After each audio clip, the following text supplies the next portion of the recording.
Children need to come into a center and feel safe. How do you make a child feel safe? One, you greet them when they come in the door.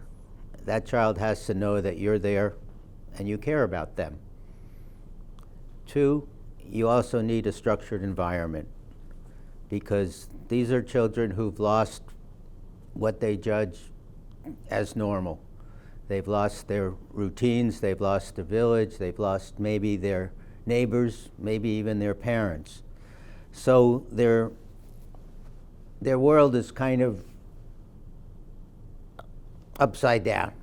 And by providing structure and structured activities, we help create some normalcy for them, and also we build trust, because if a child can predict what's going to happen every day and what's going to happen next, they will develop trust, which is very important in getting back what you have left behind.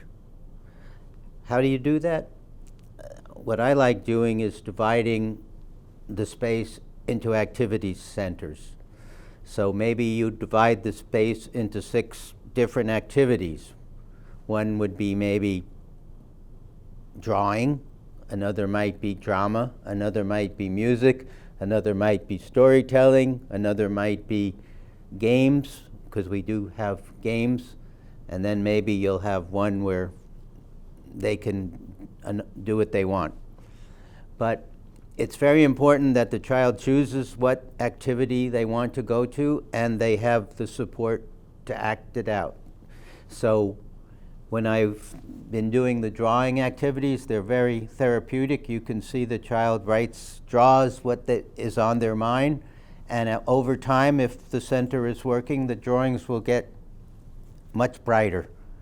They'll start with the guns, with the bombs, with the houses burning, and by the end they're drawing pictures of the child-friendly space, their house and the camp, and also a positive image of their home. For me, that's very important, that they don't forget where they came from, and they can integrate that with the new place they're in.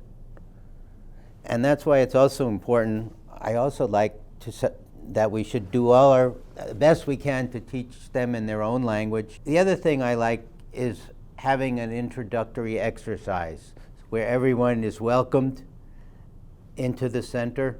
They might sing a song, you might do a physical activity, but that way they know they're coming into a new space.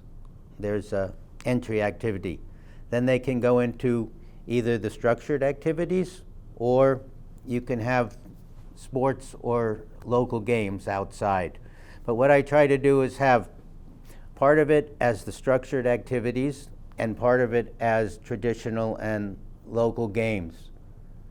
And then the children come back and we have an exercise that might be a calming exercise, a relaxation, a visualization, whatever, because we don't want them leaving the center all hyped up, because often children are very excited when they leave the center, and we don't want them to go out there and get in trouble. So we do that, and then we have the goodbye. You know, I've seen really nice times when the teachers are at the door and they say goodbye. They line the children up and they go out one by one. And I've seen that with hundreds of kids in one center, and it's very nice.